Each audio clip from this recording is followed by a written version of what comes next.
Welcome to She Sells Radio. I am doing something kind of fun and new and different as we move into a new phase with the podcast. So, if you heard one of my most recent episodes, I don't remember what day it was, but I was sharing just about how I have felt so called to evolve the show and evolve what we're doing and elevate what we're doing and securing an in-person recording studio, really upping our game on YouTube and with the podcast and just with a lot of different things we're doing.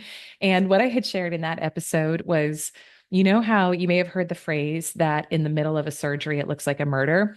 But that was a little bit of how I was feeling, just being so honest with you. It was a little bit of how I was feeling with this show. And if you've ever had those moments where you think, oh my gosh, like I can see the vision. I know where I'm going. I know what I'm doing. I know what I'm calling in. And there's this bit of the in between time when you're quantum leaping and when you're building that out. So I am farther along than I was when I recorded that episode maybe a month or two ago, which I'm really excited about. And we have some amazing things happening behind the scenes for the podcast that you will be hearing and seeing very soon as well. And I'll be sharing more on social as we go. So make sure that we're connected. I'm at Elise Archer. All the places, but Instagram and LinkedIn are where I hang out most of the time. And in the meantime, though, I wanted to make sure that we are continuing to bring you really quality content, really quality conversations. And so, huge shout out to one of my team members, Kat, who said, bring everyone some of your favorite episodes from the show. And this is something I'm actually so excited about. I've gone through and pulled, and we've had over 350 episodes now, which is crazy to say. And every single conversation we had with a guest, I think, was so powerful. But what I've done for the next little bit is pulled some of what to me have been the conversations that stood out the most, that are some of my personal favorites, the ones that we've gotten the most feedback on, and that I want to bring to you. And whether you already listened to one of these when it originally aired, or whether you're brand new to the show, by the way, if you are, welcome. And if you're a longtime listener, I love you. Thank you. Shout out to you. But I'm going to be bringing you content that I think is more relevant today than ever. And something too that I know to be true is that every time you come back to a book, a podcast, a piece of content that moved you, you're coming to it from a new level of consciousness. So even if you listened to the episode that you're about to listen to today when it originally aired, I want you to go in and listen, because you're going to hear it with a whole different set of ears, because you have evolved since then. And so the very first episode I'm excited to bring to you in our Best of series is actually the second podcast interview, if not the third. I can't remember now if I've had this guest on two or three times. Either way, he's amazing. But Ian Koniak, who I feel like is my brother in sales, phenomenal sales coach, mentor, leader, phenomenal human being as well. And I always find that when we come together and have a conversation around sales and mindset, that just, it's like magic unfolds. So the episode today is a conversation we had on a concept about called abundance selling versus scarcity selling. And your whole business and life will transform when you learn how to lean into what we talk about as abundance selling, which has way more to do with your inner state than about the tactics or strategies you're using, although it will influence those. But you're also going to get a very different outcome in terms of results. So if you are in any way, shape, or form feeling lack or pressure, whether you're working within an organization or maybe you're an entrepreneur and you're putting the pressure on yourself, right? And you're feeling like, oh my gosh, I feel like this is kind of pouring over into my sales conversations, and I feel like I need people to buy from me. I want you to listen to this. Even if you're in a really good place with your sales, listening to this, it's going to help you elevate your abundance mindset even more so that you call in more of what you desire and want. So I love this conversation. I'm so excited to bring it to you. And with that, let's dive in to this powerful best of episode with Ian Koniak. Welcome to She Sells Radio. I am so excited to bring you a very special episode today where I'm actually going to be sharing a live training that I did along with my colleague, Ian Koniak. And Ian's been on the podcast before. I feel like this is the third time now, actually, that I'm sharing and featuring him here with my audience. He is a phenomenal leader in the sales space. He's actually a former coaching client of mine and was the #1 rep for Salesforce, which you got to be a really good salesperson to be the #1 rep for Salesforce. But he left a few years ago and went out and started his own coaching company. And he and I recently did a live training on a concept of abundance selling versus scarcity selling. And so if you want to know the sales mindset and strategies that multi-7-figure sales professionals use who have a lot of inbound leads, who have a lot of client opportunities and conversions, but aren't having to force, hustle, hard close, push the sale, then you want to tune into this episode. So we break down our personal perspective on abundance selling versus scarcity selling. You'll also hear some live coaching that we did with the attendees. It was really, really powerful. And so I wanted to make sure to bring you this episode and this conversation so that you could go deeper into it and hear for yourself. So without further ado, let's listen in on the training. Welcome, everyone.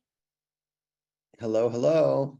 And so good to see beautiful faces popping on in. Welcome to abundance selling versus scarcity selling. I love that this topic is resonating. Awesome. As you come in, just letting everybody in here, share in the chat where are you coming in from and what is resonating with you about this topic. Why did you, Ian and I were just talking about how awesome it is that we can share an invitation to this a couple days before and people rearrange their schedules to come on and talk. I know this is important. There we go. I know this is an important conversation, but we want to hear what's resonating with you about this, what spoke to you. You're here with us on a Friday morning or Friday afternoon or Friday at night, depending on your time zone. And we are grateful for you being here live with us. And we want to honor that today and cover, let's see, Ian, what we're seeing here in the chat. Okay. Columbia representing Daniel. What's up? Hiring slowed down a lot. Challenging economy. I'm curious why abundance selling you think will help you in a challenging economy. Yeah, I think he's smart to know it will, but I'm curious with you, Ian, what's connecting the dots there? Oh, Asheville. I think in a challenging economy, people get desperate, they get needy, they get I have to get the sale because there's not much opportunity, and that actually repels people. So when you don't feel actually as attached to the outcome, a lot of times that can drive the outcomes you want. So it makes it easier to sell in a challenging economy versus, oh my gosh, no buying. What do I do? I need to get this deal. Yeah, absolutely. Absolutely. Let's do this. Let's go ahead. Shout out to everyone popping in. If you're coming in here now live, we're so glad to have you. Type in the chat where you're coming in from and what is resonating about this topic. Why are you here with us on a Friday when you could be doing any number of things? Tell us what is speaking to you about abundance versus scarcity selling. We want to serve you today. Ian, do you want to take a moment and introduce yourself? I'll introduce myself and then we'll kick things off. I need diaper money. Congrats, Pavan, on having a baby. Yeah. I like that. People want to sell more, essentially, learn new sales techniques. I'm Ian Koniak. I'm CEO of Untap Your Sales Potential, and I spent 20 years in tech sales, and now I get to coach salespeople on how to sell in a abundant, outward-facing, service-oriented manner, which actually makes you sell a lot more when you use that approach. 100%, 100%. And if I could just say, because I have the pleasure of knowing Ian personally, amazing family man, one of the best in the business that you'll ever meet, truly heart of gold. I'm not trying to embarrass you. And I'm just saying, I think what's cool is what we get to do today is talk about how embodying these concepts of abundance and generosity will actually create way more revenue and way more sales for you. So it's a both and, It really does. Which is really fun. And which I think kind of flips the paradigm that so many of us have been taught on its head of to get ahead in sales, you have to hustle, force, compete. You've got to do things that are unethical. There's just so much that's taught that isn't true. And so it's just, Ian, I think you embody what we're talking about today, which is Thank you. great. Yeah, Yeah, absolutely. I mean, and you too. It's ironic, right? The less you need something, the more likely it is to manifest. And the more attached you are to it, like getting it, oftentimes that makes it that much more unattainable. So it's a bit 100%. ironic how this stuff works out. Yeah. I see a lot of familiar faces. If anybody wants to go on camera, you are certainly welcome to. I'm Corey, Teresa. I see you guys there. If not, no worries Love at it. all. But Love it's it. always good. It's always good to see faces on these things. Um, Agree. Yeah. cool. We got people representing Hudson Valley, New York, London. Karen just worked on her business full time. Congratulations, Karen. Welcome to the other side. Idaho.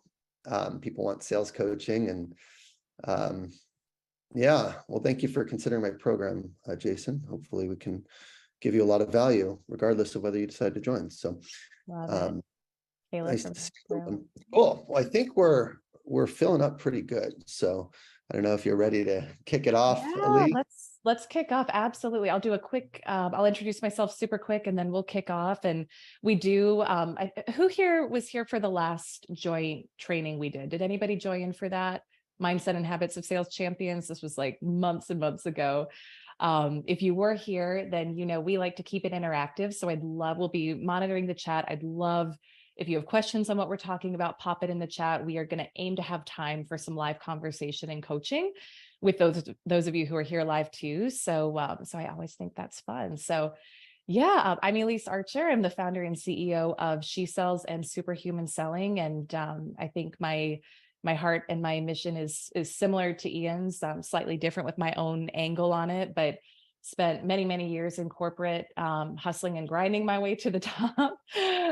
Did a lot of what we're going to talk about today is not the right way to sell, but that was how I was taught and brought up. And found myself in my mid-20s, looking on the outside like I was doing great, having it all together, but on the inside, struggling a ton with anxiety, panic attacks, eating disorders, scarcity mindset, all of it. Changed my life with the concepts we're going to talk about today. Sales results skyrocketed, and my passion now is empowering sales professionals and entrepreneurs to have quantum leaps in sales and income, but doing it with these concepts that we're talking about today. So let's get into it. So Ian, why don't we just talk about abundant selling versus scarcity selling and what that means to you? Well, as you're talking, before I define it, you have to ask yourself, what is sustainable? Can you see yourself working the way that you're working right now in 20 years? If the answer is no, then something's got to give, right? So when I think about you talking about eating disorders or anxiety or any of these, I'll call them mental health challenges, I see this across sales, all at minimum, high levels of stress, high levels of anxiety, and people take that home to their families. It influences their work. And it certainly did for me. I struggled with addiction. I would work really hard, grind, hustle, and then I just had nothing left in the tank, and I would want to escape to you name it, I did it. Right? And that was the pattern, work hard, play hard for 15 years in sales, and until it got me into recovery. And frankly, it wasn't sustainable. And so when you think about abundant selling versus scarcity-based selling is like, I need to hit my quota. I need to, there's pressure. I got to perform. I got to grind it out. And ultimately, my goal is to make as much money as possible, get to the top of the leaderboard, and get results. It's a very inward focused way of selling where you are attached to your outcomes. Abundant selling is, I don't need anything. Okay. I'm here to serve. I'm here to help my clients. And if they don't want to work with me and they don't see value, it's their loss. It is literally shifting from a neediness to a service outward focus where you are not attached to the outcome. The only thing you're attached to is helping your clients. And if they don't want, need, or are willing to work with you to get help, on to the next. So that's kind of how I think about scarcity versus abundant, is service oriented versus inward, self-serving oriented. Yeah. I love that so much. And I'll share a thought, Ian, on what you said. And then I also would just love for those of you live, If you want to share in the chat, like, where do you feel like you are right now? And there's no shame. If you feel like you're in a scarcity selling mindset, it's how we're conditioned. I think it's how most people are taught to sell. It's how I did it for so many years because it's the only thing I knew. But everything changed when I learned to do it a different way. So I would just be curious to kind of get a temperature read, maybe like scale of 1 to 10, where 10 is full abundance selling, like Ian just shared, and 1 is I'm aware that I'm currently in scarcity selling. Like, where are you right now? I will say one other thing that I think shifts a lot when we're making this transition from scarcity to abundant selling is, where are you getting your validation? And this is so important. And I remember I was coaching a private client a while back who he wanted to hit 1 million in his business. And I just was like, why? I'm just curious why. And he sat back and really thought about it. And to his credit, he was super honest. And he said, you know what? I think I'll finally feel good enough then. Mm. So when we are placing our worth, our self-worth on sales numbers, revenue numbers, results, that is 100% scarcity selling, because there's a gap and a separation, right? We're creating a gap and a separation between us and our goals. And we're saying, when I am there, then I will be good enough. Then I will be valid. Then I will be worthy. And we're always chasing. It's never enough in that energy. So to Ian's point, when you come from the standpoint of, I am always good no matter what, like I am good enough no matter what, and I have validation, I validate myself. That can be through your spiritual connection, whatever that looks like for you. From that place of wholeness and already being enough, we can tap into an energy of abundance in our selling, where we don't feel like we have to chase in order to be good enough. And it's interesting. And, Ian, we'll see how far we want to go down the rabbit hole today. But from that energy, you'll find that you draw in and attract way more, but you don't feel like you need it. Ian, is there anything you would add to that? Yeah, you're spot on. I think the question of where do you get your self-worth from is one that people, and certainly I needed to come to grips with, because if I wasn't hitting my number, I felt like a failure. And it took me missing quota 3 years in a row, looking in the mirror and not even recognizing myself before I realized something had to change. And I'll tell you, the shift that we're going to teach you how to make today got me to #1 at Salesforce. And it was nothing to do with my selling skills. Ironically, it was having to do with being a person and showing up in a way that I could feel proud of every single day. And when you're seeking external validation, and external validation is money, recognition, status, anything that's outside of you, right? It's always going to fall short, because there's always someone doing better. There's always more money. There's always, a new year that you have to do it all over again. But when you find internal validation, which comes from connections, from growth, from contribution, from purpose, from feeling like you are actually living with integrity with your values and giving your all to something that you actually care about, you can sleep well at night. And again, we're kind of getting into that, but that's a separation from, external. That's, I'm doing all I can. And what I find when I coach people, and I see this almost with everyone who starts in the program, is they are in a place where they're not upset because they're not hitting their numbers per se, or they're not hitting their goals. They're upset because they're actually not doing the things they promise themselves every single day. And they don't feel like they're giving 100% towards the areas that are most important. And there's so many reasons for that. It's not their fault. I think people are working very hard, but it's this feeling of the end of the day is here and I didn't do what I wanted to do. And it's this kind of vicious cycle. So that's really what it takes to get to a place where you can feel worthy. Is, did you put in a day where you feel proud of? Did you plan the day and execute the things that you actually need to do to control the controllables? And when you get to that place consistently over and over again, you're going to really get your worth from the efforts and from really addressing some of your challenges of how you show up. And at the end of the day, the results are a simple outcome of that way of working. But that's ultimately, if you look at any of the top coaches in the world, we're talking about Nick Saban, Alabama, or Joe Walsh, or anyone, UCLA Bruins, it's always process, process, process, process. And people are chasing prize, prize, prize, prize, prize. And that's the challenge that I see is when you can just trust the process and show up consistently, you don't need to get that validation because you've already won, period.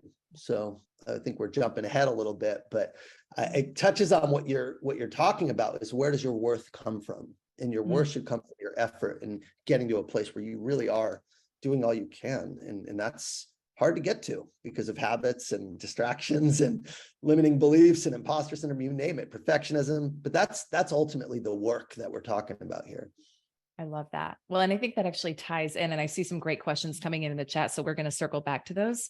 But I think that ties in with the next thing we wanted to talk about, Ian, which is what is the application of this? So what does this actually look like to make that, like, how does abundant selling show up in your day, in your life? We'll talk next about how to make the shift, but how do we know if we're in abundant selling, and what does it look like even on a sales call or a DM and outreach? How do you, here's how it looks. Here's how it looks. Okay. No agenda. Your agenda is to actually see if you can help somebody. When you go on a discovery call with a client, when you actually like show up, it's, I don't know you. I'm not here to pitch my product. I actually want to learn about you and see where you're struggling, why you took the call, and see if we potentially can help you. And if so, great. We can talk about what that looks like, but I don't want to pitch or sell or show anything until I know your situation because I'm here to serve. So let's talk about you and why you took this call. Where are you struggling? Tell me what the impact of your challenges are today. What are the outcomes you want? What are the metrics you want? It's all about them. We're talking 20% talking and 80% them talking, right? It's all really questions about them, their business, their role, what's not happening, and really digging deep. So the one word I would say is listening. Well, two words: curiosity and active listening. And when I say active listening, what that looks like is listening with the intention of understanding rather than the intention of replying. So if you're thinking about what you're going to say next based on what they say, your brain is already holding that thought versus actively listening and just being curious. So that's kind of like how it feels in a sales call. It feels like, hold on, let's get to the truth. Let's get to what if someone tells me they're having a problem. I'm like, okay, so what? Why is it a problem? How do you feel about it? How's it impacting you? How long has it gone on for? Why do you want to change it now? It's literally 4, 5, 6, 7 questions to get to the truth, because if they don't really need help or want help, then let's not go down this road of demos and proposals and business cases. Let's really understand at the beginning why they're talking. This isn't a show and tell. This isn't get more information. We are here to help and to serve. And it's a very conversational motion about their business. And that's kind of how it feels on a sales call. Yeah, absolutely. And something I want to talk through, because we're getting quite a few questions in the chat, which I think is a really good question. It's like, I get this, I know this, and there's requirements, there's quota that has to be met, there's pressure, economy, I've got to meet these numbers. How in the world do I balance that with being in this type of non-attached energy where, like, if it happens, it happens. If not, I'm good. I can speak, you speak first and then I'll share kind of my own experience. I want you to speak. I'm giving a lot of, I want to hear your take because I know you have a lot to say on this. So why don't you take this? Yeah. I mean, so I can't speak to this without pulling in spirit for me, like there's no way to do it without, because when I was so attached to the number and so attached to having to hit it, and that was my self-worth and my validation, it also was coming from a place of, that was the only place where I got my safety, my security, my validation, et cetera, was an external perception and what other people thought of me. For me, it involved going on a deeper spiritual journey of learning who I really was, getting my validation and self-worth from something completely outside of my numbers, which was inside of me, and my connection with my own, with my creator and how I see that. And then learning to, it helped me be very detached from the numbers, from that place, Yeah. from that energy of detachment. I was able to shift the energy into one of, let me see how I can serve, because I actually realized I don't really need this person to buy from me to be okay. I don't need this money even to be okay, which I know can feel challenging when there is so much pressure, whether it's from corporate or whether it's from yourself. I think all pressure is really self-imposed. You can get pressure from outside, but you can decide whether you want to accept that or not. And then from that place of non-attachment, my sales improved dramatically. But it was an inner shift first. Ian, would you say the same thing? Or for me, it's kind of like an Yeah, I awakening. would add to that. I think Yeah. again, when you hit a rock bottom, whether it's with anxiety or addiction or just feeling like just horrible and miserable because you're not performing, you get to a point where you say something's got to give. I can't keep living or thinking this way because it's exhausting and it's not healthy, right? And that's kind of sometimes what it takes to get to. And when you go down that road and you find that there's a void that you can fill in a spiritual sense, absolutely, that's the foundation of everything, right? If you can show up with love and with service and with kindness, when you overcome those kind of behaviors that you're personally doing, you're so proud.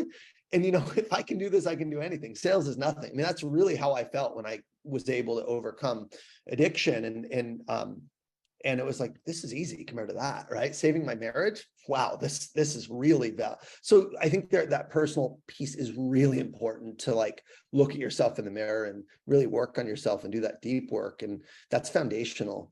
And once you've kind of done that, there is the reality that sales is a performance sport, and you are paid to perform. If you do not perform, you do not keep your job. That's a reality. That's what we're all here. We signed up for it. Okay. And so I don't want to dismiss or minimize the pressure aspect and the quota aspect, because that's our job and we have to do it. So here's the way I think about that is, the pressure I put on myself is the pressure to give a full day every day and execute on revenue generating activities, plain and simple. If I'm spending 6 hours a day out of my 8 or 9 hours I work, either creating, advancing, or closing pipeline, my numbers will come.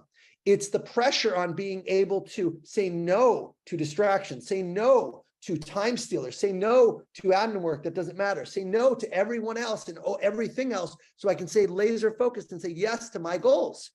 And that's the only pressure that matters, because if I do that, the goals and the income's going to come, and it always does 100% of the time. I do not have a single client that doesn't hit their numbers when they focus 6-7 hours on RGAs. It's inevitable. It is inevitable. It's all the other stuff that gets in the way. The average seller spends 2 to 3 hours a day on RGAs. It's all this inability to say no, spending too much time on things, perfectionism, fear, whatever like those. It's the mental game. That's where people need the work. So if you work on the mental game of being able to actually work on your discipline, work on your focus, your time management, your planning, your facing your fears, getting to executives, all these things, the numbers are an outcome. So my philosophy on this is, once you're doing everything you can to do your job to the best of your ability, right? That's all you can do. Put the pressure on yourself to get the right inputs every day, to show up every day, to focus and to execute on what you actually said you're going to do. That's all you can put the pressure on, and the number's going to come. The number's external to you, okay? But how you show up and what you choose to do with your time, you control. So that's the first thing. The second thing is, this is not a mutually exclusive way of working. You have your quota here, and we're talking about how you engage with your clients and how you interact with people when we talk about abundant selling. So this has nothing to do with your quota. Okay, this has to do with how you show up for your clients in service. If you're needy and you're thinking about, I need to perform, you're not going to be thinking about them, because you're thinking about yourself first. So here's what I will tell you. There's a great quote called from Zig Ziglar, and he says, the best way to get what you want is to help others get what they want first. And that's what abundant selling is in a nutshell. It's really about understanding what other people want. What are the outcomes they want? What are the priorities they want? What are the goals they have? And how can you help them get it? Through use of your product and service and the expertise around making that customer successful in the areas that you can impact for them. That's what this is about. It's nothing more than that. So it's not mutually exclusive. If you sell this way and you approach this way, customers, you will win at 60 or 70% of your deals. You will versus 20 to 30. Because you are going to understand more. You're going to go deeper. You're going to do the right thing. You're going to bring in partners. You're going to look at customer success. You're going to look at their situation a lot closer versus jumping to demo, jumping to proposal before it's fully qualified. So I just think that the two are totally different. You just kind of got to ease the pressure and say, the pressure is on myself to do the right thing and help my clients. And then the results are going to be what they're going to be. And typically, again, they end up being wildly more than if you're just focused on closing, which kind of like, again, it's very salesy. Customers can smell the commission breath a mile away, and it ends up actually hurting your deals versus helping your deals. Amen, amen, amen. I love it. I love it. I would add two things to that. I think that was so brilliant and such a very tangible, okay, I get this. I understand it's on let me focus on the work I'm putting in every day. I think two things that are important to remember are, number one, the energy in which you do a thing will determine the outcome of a thing. So if you are going into your sales calls and your conversations or your prospecting with an energy of scarcity, with an energy of fear, with an energy of not enoughness, you're going to get that back in your results.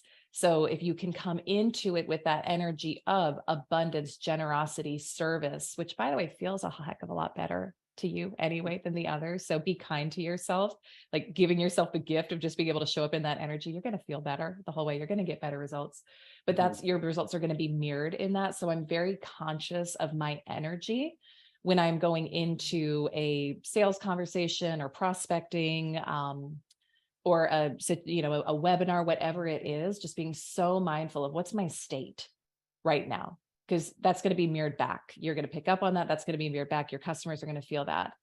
And then the second thing, and this was really where I had to drop my ego.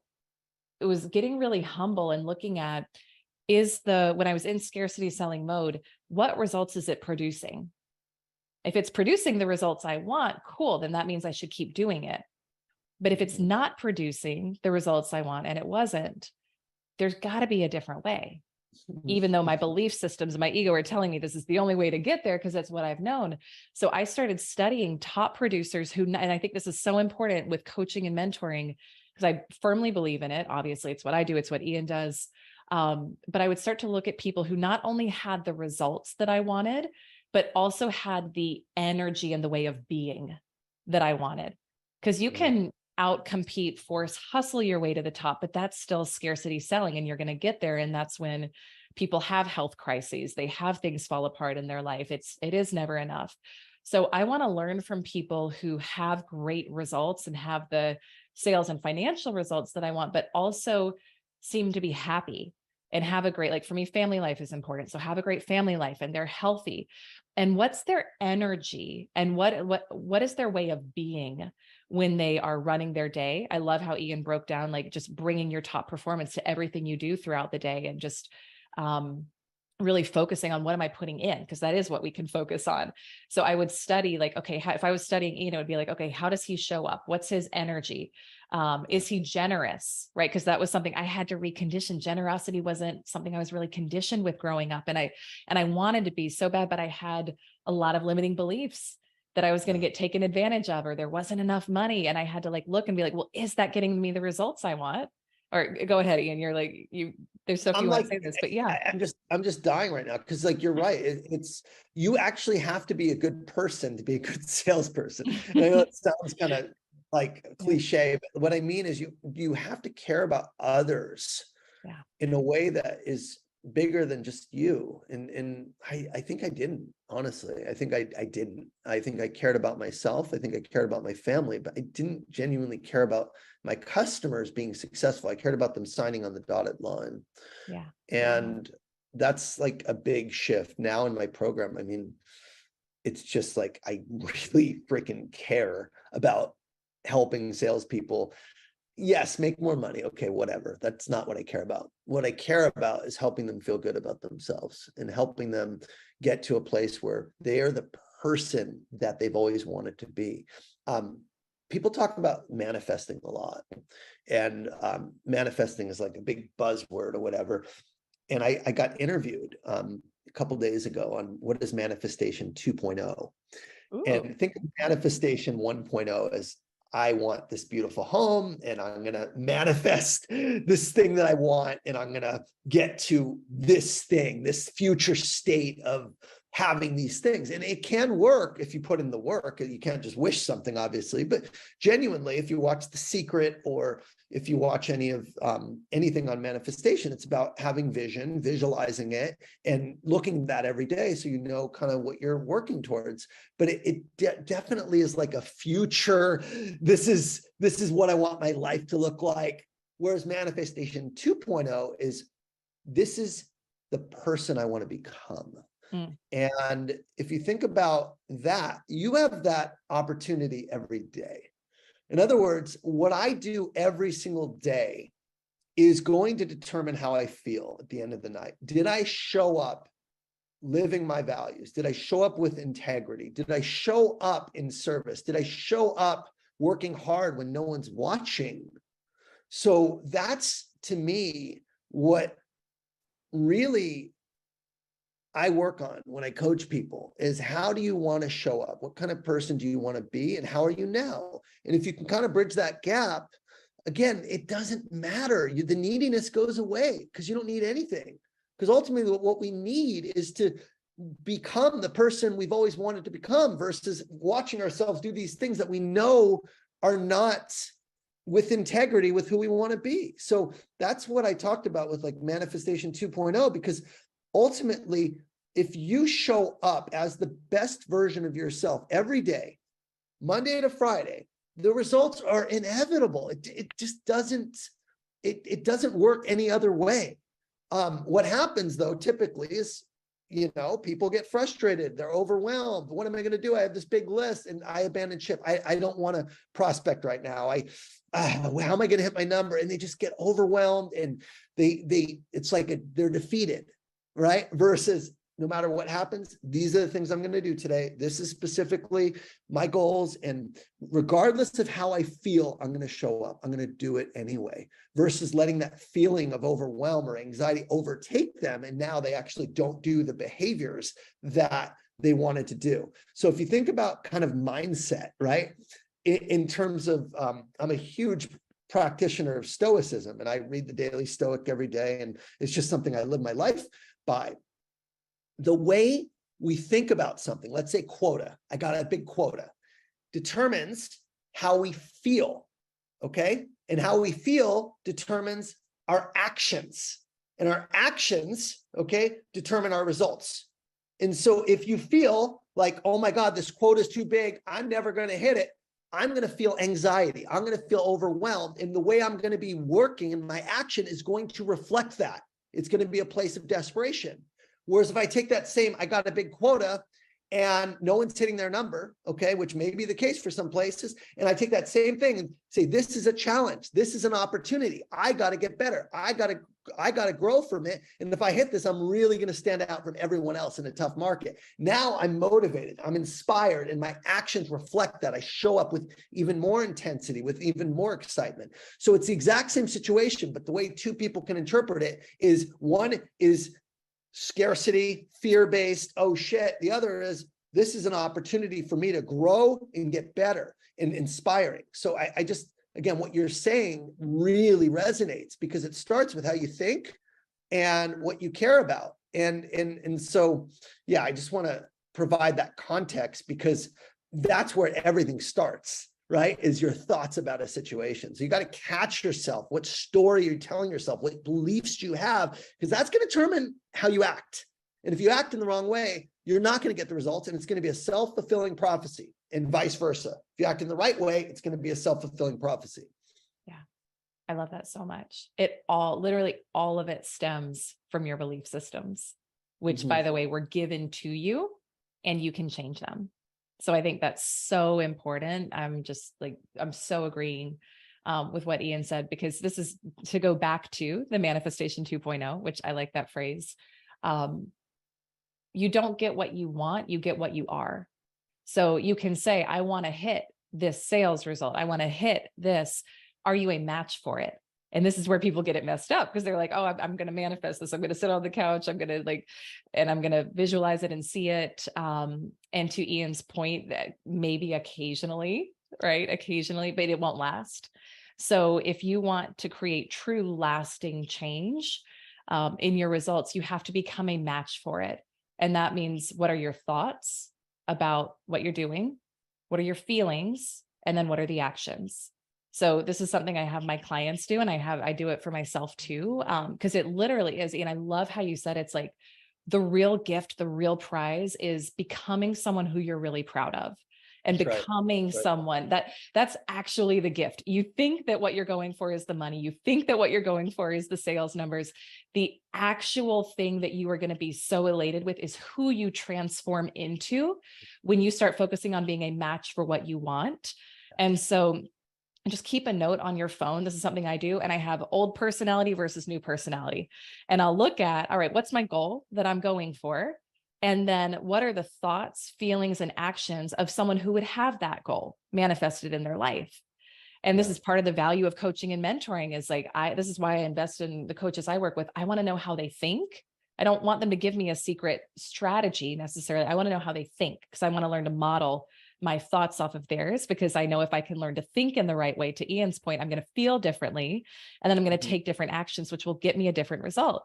But I want to be very aware of what are the thoughts, feelings, and actions of someone who has that abundant result in their career, in their sales. And then I also want to be very self-aware. So this is this concept in neuroscience called metacognition, where we become aware of our thoughts. And this is something that's so important, is just because you think a thought, it doesn't mean it's true. When you realize this, that your thoughts stem from your belief systems, most of which you were given from the age of 0 to 7, when you didn't have an analytical function in your brain to be able to determine, is what I just heard true? Is it true that money doesn't grow on trees? Is it true that scarcity is real? Is it true that little girls should be seen and not heard? Is it true that big boys don't cry? Are these things actually true? You didn't have the ability to decipher, so you picked up a bunch of junk growing up, is the bottom line. You were in a hypnotic brain state. You picked up a lot of beliefs that aren't actually true. So this is where mindfulness, meditation, consciousness, learning to identify, is that thought of scarcity true? Is it really true? Or is it in alignment with someone who has the result that I want? And we want to get aware and start writing down, what are the thoughts that I'm thinking on repeat every single day? What are the feelings that I'm feeling on repeat every single day? Anxiety, fear, overwhelm. Your body actually gets addicted to those feelings, and it will kickstart thoughts to trigger the feeling, the chemical feeling, because it's addictive. It's cortisol. And then what are the actions I'm taking every day that aren't in alignment with someone who has that result? And then daily, it's how can I get a little closer to being a match for the person who has the result that I'm looking at? So I review this almost every day, old Elise versus new Elise, because I'm constantly evolving and changing, just like you are. And in that process, when you focus on just becoming a match for what you want, and that match is someone who's generous, abundant, leans back, non-attached on sales calls, puts their focus on their work ethic and what they're doing every day, the results will naturally shift. So Ian, we can keep going, or if there's anything you want to add on to that. Yeah, I want to just kind of pull on this point. And again, it's like John Wooden has a great quote. He says this, and I use this a lot. It's success is the peace of mind in knowing that you're doing everything you can to become the best you're capable of becoming. Okay, that's what it is. And when you do that, the attachment goes away, because you're going to realize, oh, man, I have a lot of work to do. I can be a little kinder to my spouse. I can be a little more disciplined with my time. Wait a minute, I need to get organized. And it's like you are constantly identifying areas that you can improve and grow in. And again, when you're constantly getting better and constantly working on yourself, your skills get better, your engagement gets better, your time management gets better, everything gets better. So it does start with actually working on yourself. And I didn't think we would go here. I thought we'd just talk about what the selling looks like, but it really is that's the first step, is you got to look in the mirror, right? And say, why am I a scarcity-based seller? Well, it's because I'm attached to this external thing. And I have I'll just share this. I think I probably can give this to, I don't know if I can give this out. I might be able to. If I can, I will. This is, what, just to kind of share a quick story. Back in 2020, okay, I had started a coaching business. It was going well. And I had a baby, and I also got into recovery. And like, by every measure, like, I was really successful in that sense. Like, I overcame some demons. I saved my marriage. I had this beautiful boy, and life was so beautiful. And then I go on paternity leave, and I come back, and I'm staring 50% of quota with only a quarter to go. It was like, oh shit. And then boom, that imposter syndrome took over. It's like, I'm not worthy. If I don't hit my number, I'm going to fail. And I literally was so close to quitting just to do my coaching business, because I didn't want to face the possibility of failing. And I was in therapy at the time, and I told my therapist this, and I told some mentors this, and I said, should I quit? And when I was quitting, and my reason for wanting to quit was so I can leave on a high note. I could leave over plan without, missing or facing the possibility of missing my quota. Because God forbid I could coach and be a successful coach without being a top performer, right? That was my limiting belief. And that's when I knew I had to face my fear. Okay. And I went back, because I said, if I'm really going to teach and coach that you're more than your number, I need to face risking missing my number. So here's what I did. And it was very hard to do, but I said, I am going to leave nothing on the table. I am going to stop my coaching business. I'm going to just be laser focused on this one goal, because I want to leave with my head held high, saying I did all I can. I don't want to leave in a place of fear. I want to leave in a place of confidence. Regardless of what happens, I'm going to have a story to tell. If I miss it, I'm going to be able to sell, you know what? I was okay. I didn't die. I still feel good. And if I made it, I can tell a story of, hey, if you focus, if you're laser disciplined, if you really want something, you're going to get it. If you make that one thing your one thing. So either way, I got a story to tell. And every single day, I looked at a 12-week vision. I had 12 weeks to sell $1 million, and I wrote it down. And it was, I will build the muscles of commitment and self-discipline, which help me understand and inspire others for my coaching business. See, it wasn't about hitting the number. It was about doing the thing I didn't feel like doing. It was about facing my fear. It was actually about risking not, getting my worth from my numbers. And I said, I will grow, learn, and have a powerful story to tell from this experience, no matter the outcome. I will lean directly into my fears every day by doing what's uncomfortable. And here we go, the big commitment. I will sell $1 million in 12 weeks and finish over plan my last year in Salesforce. And I said this every single morning. And then I had a whole entire plan around it, right? In order to do this, I will prioritize Salesforce, plan and execute every day, say no to bad habits and distractions. And I said this affirmation, and I want to say it really, really powerfully. And it was this: every morning, today I will give it my all, because when I'm all in, there's no such thing as losing. Giving me my all means feeding my focus, starving distractions, staying positive, and focusing on the output rather than the outcome. So this ended up leading to me selling 1.1 million in 12 weeks. And it was all about becoming the person who shows up as the version of me that can actually sell $1 million. So it's not like, oh, this is what I need to do. It's all about, again, having a plan. I put together a plan. What was I going to do week by week to get there? And literally, I had a 12-week plan. I practiced my first 12-week year, which is a great system that I now implement with my coaching program. And it started with the vision. And it's all, again, about how can I show up where I leave nothing on the table? And that's a person who sets goals, who has the plan, who has the discipline, who executes. And when you do that, you cannot feel bad. You can't lose because you've done all you can. And that's what life is all about. And when you're doing that, okay, that is abundant selling. It's, I'm going to show up the best. I'm going to show up working hard in service of my clients, showing up every day, facing myself, right? And I did. And I'm sorry, but I see it over and over again. I see it with the hundreds of clients that I coach.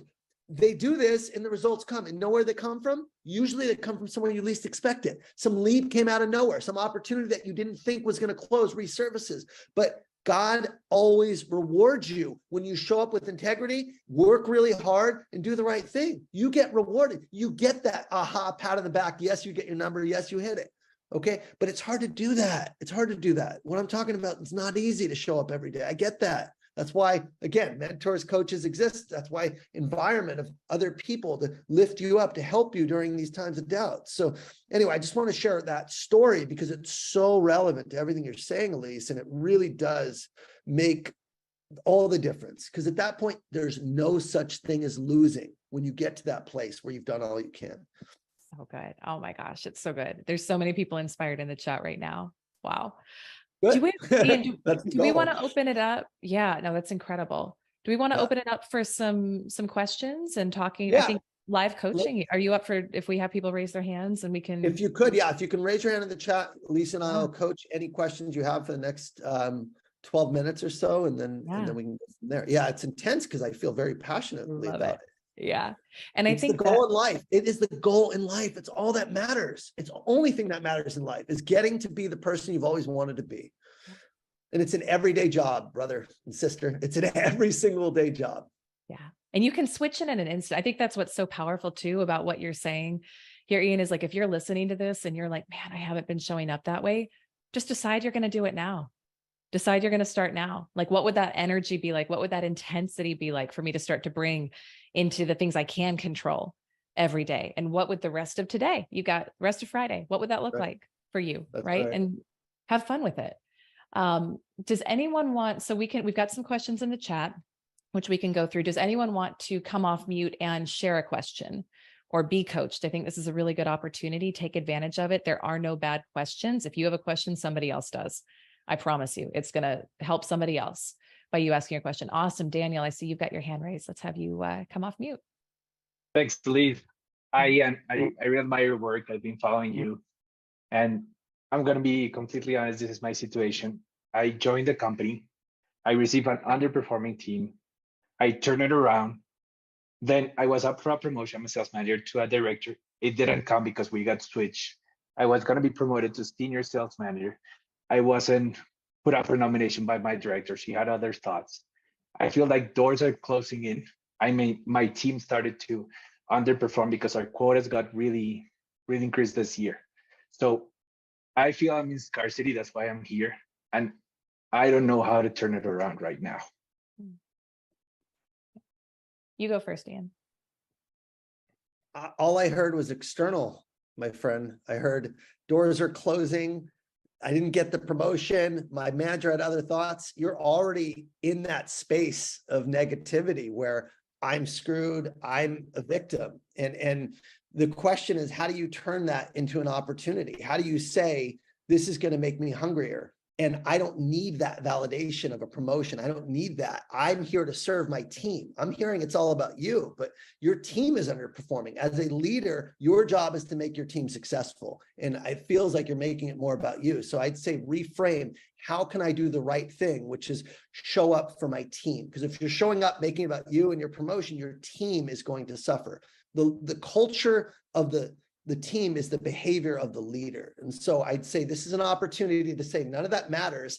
My team is struggling right now. How can I be of service to them and make it not about me? And that's what an abundant leader is going to be doing in situations versus making it about you. That's kind of what I'm hearing right now, is just take the focus off yourself and really, your team is underperforming. What do they need? How can I help them? Versus my quota is too big, my managers didn't get the promotion, and it's going to change everything. Just how can I be of service and make my team successful? That's my number one job. It's not about me. Yeah. Thanks, Ian. Yeah. Elise, you want to add to No, that? I love that. I would completely agree. And I think just a mindset shift, you've probably heard this, like the setback is the setup. So for anyone you meet or encounter who has any level of success that's remarkable, they went through an experience where it looked like everything was against them. And they had to decide in that moment, what am I going to make this mean? And so I think something that's a really powerful opportunity, and this is something I say to myself whenever it feels like stuff isn't going right. It's like, I'm thrilled this is happening because I'm thrilled this is happening because, and then I make myself write a list. Why am I thrilled this is happening? Okay, I'm getting to develop resilience. I'm getting to whatever it is, right? I'm getting to expand and learn more about abundance and make that list to start to shift the energy into why this is actually positive for you. And then to that point, what's the outcome that you want? What's the outcome? If you could have it any way, what's the outcome that you want? And then how do you become a match for that? Right. So make that list. What are the thoughts? What are the feelings? What are the behaviors of someone who is going to have that outcome? And if you go all in and you do that and it doesn't happen the way that you think, it is literally because there is something better. That's all it is. When we're showing up in that energy that Ian has talked about today, but something doesn't happen the way that we want, it is only and always because there's something better for you. Right. But this is how I would approach it. So Yeah, it's happening for you, not to you. Mhm. It's a good reframe. It's happening for you, not to you. There's a reason you didn't get the promotion, right? And the minute you take ego and like step outside of yourself, you'll realize like it's so you can serve your clients. Your clients need you, right?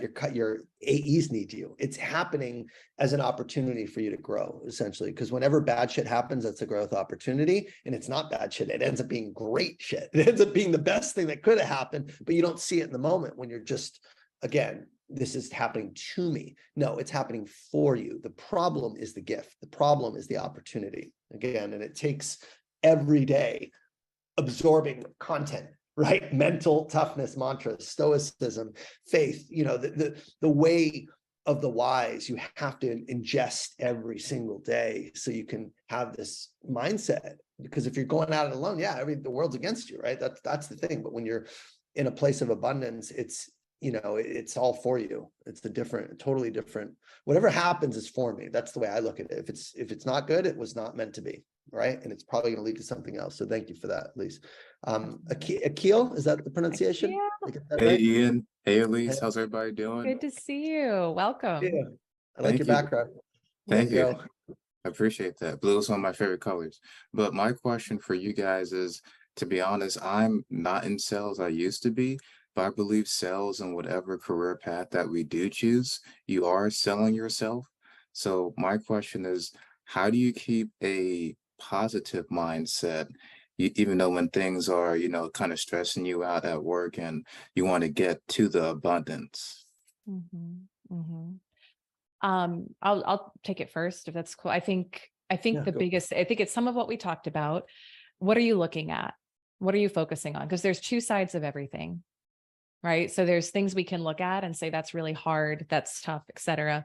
Or you can look at what's the good in it, right? So like I'll just share like really like in our family right now, in the past 4 weeks, we've had a lot of transition. Ian knows what some of my clients who are here know about this. Lost our dog. And my husband unexpectedly had to move up to Maine, and I'm here with the boys on my own, and we're doing the transition. And there's been things that have felt really hard, like really hard. And because I know what I know, which is what we've talked about today, it's been like, what's the blessing? What's the gift? I'm being strengthened. Man, it's like, I know where I'm going. It's bigger opportunity, bigger stages, bigger platforms. I need to be a stronger person in order to be able to do that. So I focus on that. How am I being strengthened right now? Man, this is a gift. Thank you so much. Wow. Grief feels really hard, but I get to focus on how much I got to love my dog before we let her go. Right. Like it's like all of that. So what are you focusing on? And if you have a specific you want to talk through, we could like coach you on that, but it's all about what side of the stick are you focusing on with the situation? Absolutely. Yeah. Yeah, because right now, I've kind of changed my life a little bit in every aspect. I'm getting up earlier in the day, just trying to, conquer the day, getting up around like 7 o'clock instead of like 9 o'clock. And basically making sure I work out in the gym like Monday, Wednesday, Friday, so my body's in a good place, eating healthy with like salads and vegetables and fruit. And then, I'm even applying to go back to school to earn my master's degree. So, I want to be at a certain place in my life where, there is abundance. Right now I'm kind of getting by just fine and everything, which is cool. But sometimes for, a lot of us, even though that's not enough, we want more out of life. And that's kind of where, where I am right now. But while trying to keep that positive mindset, because I'll catch myself, oh, don't say that, we're going to keep it positive. We're not gonna, say anything negative. So I really want to stay on the brighter things of life. And at least what you're saying about, counting your blessings, I think that's really important. Just being able to account for everything and say, hey, it's not that bad. It's actually pretty good right now. Family is super important. Faith, like Ian, you're talking about, pray like twice a day. As soon as I get up, I'm praying. As soon as I go to sleep, praying. That's all we can do. That's all you can do, man. I mean, you just have to look at what you are doing. You're applying to get your master's, you're going to the gym, you're eating healthy, you're going to start feeling better. The key is to stay the process, right? Let those habits solidify and ingrain and become who you are. And then you could add more to it, right? You could, continue to stack what you're doing because now you have trust with yourself, and your confidence comes from keeping your word to yourself. So it sounds like you have a lot of really good things going. So kudos to you. I love that. Yeah. Thank you, guys. Go ahead. I was just saying thank you. Yeah. Elise, I know we only have 5 minutes. I don't know if you wanted to take one more, if you wanted to talk about what we're going to abundantly offer. Yeah. Let's you and I talk about how people can go deeper with us if they want to. And then if we have time for another at the end, I think that's great. Yeah. You want to go first? Sure. So I've been actively promoting this, but I have a coaching program where it could be online coaching, it could be group coaching or one-on-one coaching. And it's been massively impactful for my clients. They are getting great results in a tough market in terms of selling this way. And for people that want to go deeper and want to learn how to embody not only an abundant selling mindset, but also all the right habits and all the skills that you need to accompany that, my Untap Your Sales Potential right now is open for enrollment. It's enrolling through the end of this month. It is nearly full. So as in the spirit of abundance, for anyone who attended this call or registered, what I'm going to be doing is for the first time, actually helping make it a little easier for people to afford my coaching programs, because it is only a couple days away before we close enrollment. So I put the link in the chat, and I'm having a coupon code for anyone in this program. Any option you choose, whether it's group, one-on-one, online, or any of the payment options, the coupon code is going to apply. The coupon code is abundant. Okay, abundant. And if you put that into any of the offers at the bottom of the page, depending on what level of coaching you want, it'll take 15% off of either the annual rate or the monthly rate. And so we are closing it out. We are making a push to fill up the program. So if you are serious about bettering yourself, this is a life-changing opportunity. I'd love to support you, and hopefully I can see you there. So use that code and get 15% off, and we can work together in a more extended capacity. Back to you, Elise. That's amazing. That's amazing. It's such a great opportunity to be in Ian's energy and get that experience. Yeah. And I'll share too on our end. And it's funny, when we planned this, we didn't plan to have stuff going on necessarily behind the scenes where you can engage with us further, but it just so happens that both Ian and I have something going on. So we just wanted to give you the opportunity to go deeper if you want. So we just launched the first ever, I'm so excited, group program called Meet the $1 Million You. So having gone on the journey myself of going from being a 6 to a 7-figure earner, it is so fun and so powerful to become the version of you who makes 7 figures. And so this is also the first program we've ever done that traditionally we do programs for women. This is for everyone. So women, men, all of it, gender doesn't matter. And it's an 8-week immersive journey for you to tap into what's the mindset, of a 7-figure version of me? What's the energy? And then what are the actions? And we're actually doing tactical strategy to help you scale to multi 6 and 7 figures in your sales and revenue too. And it's really fun. And we're having a great time. We kicked off this week, but you can still 100% get in. And we've got a code as well for $500 off. So I will put that in the chat. Put the link to the enrollment too, if you have it. Yeah, awesome. Thank They know you. the website. And the code is Million VIP. Yeah, you get lifetime access to recordings. So if you jump in now, you'll have access to everything we did this week, and you can join us moving forward as well. And it's really powerful. So beautiful. We got 2 minutes. Do we have a question, a comment, a takeaway? Does anyone want to raise their hand? If anyone wants some more coaching, we can, but there are a couple questions in the chat that we can go through if you want. If no one else has a live question, there's 2 that I can read out. So I have a live question. It's a little bit. Okay, go for it. Let's do the live coaching. Go ahead, Abby. Okay, different. And I asked this because Ian, I actually got the idea from you about managing fewer accounts, but focusing more on them. My question is, and I luckily have a really great company that is flexible with me, but you talk about revenue generating activities. Yeah. I'm doing a lot of managing the client because our operations isn't totally up to scale and not as many revenue generating activities. Obviously, I need the client to have a good experience for me to be able to continue selling them additional things. So what advice would you give to a seller in an organization who's in a new role? It's custom created, and we're still sort of figuring out how to manage to that. Simple, really simple. So if you're familiar with Eisenhower Quadrant or the book 7 Habits of Highly Effective People, there's a quadrant of where to spend your time. And what you're talking about is something that's not essentially either advancing, creating, or closing pipeline. With that being said, you got to get your clients healthy. Okay. And they're not going to buy more if they're not healthy. So I think where you're focusing is good, with this caveat: only if there's no customer success organization.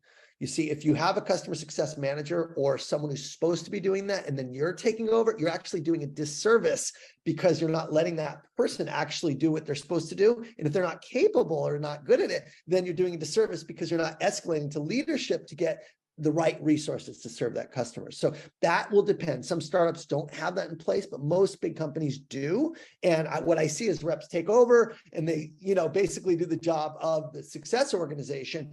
And that's not your job. Your job is to quarterback and to lead and to make sure that your team is doing what they're supposed to be doing and escalating accordingly. So that would fall into the delegate in the 4 quadrants. Okay. It's urgent for the customers, and it's important for them, but it's not important for your core role. So you need to delegate anything that's urgent for other people, but not important for you. So there's these 4 quadrants: important and urgent, important and not urgent, not important and urgent, and not important and not urgent. So this would be a not important and urgent, because it's urgent for them to get healthy, not important for your category. Therefore, those things you delegate. So make sure your team is empowered to be successful, quarterback, hold them accountable, and escalate if needed. So you can get the right support if there's more resources needed or better people needed. That's your responsibility as a leader to call that into attention for your leadership team. Thanks, Ian. I don't know if you have anything else to add, Elise, but probably a little bit of that: delegate and remove control and allow things to maybe fail a little bit. Let people do their jobs, and if they can't do it, then you're the person that makes the changes and makes people aware of the changes that need to happen to give this customer the service they need. So just reframe what your job is. That's how I would look at it. Elise, anything to add? Amazing. I think we're at time. No, we're 2 minutes past. No, that was great. Thank you so much, everyone. This was so fun. We'll do another one of these. We're, I think, doing these quarterly. We're talking about doing it. So we appreciate all of you being here, and you're amazing. Thank you so much. Yes, thank you everyone so much. And Elise, thank you for co-hosting and Same, my friend. Doing this up. Great job, everyone. Take care. All right, take care. Bye-bye.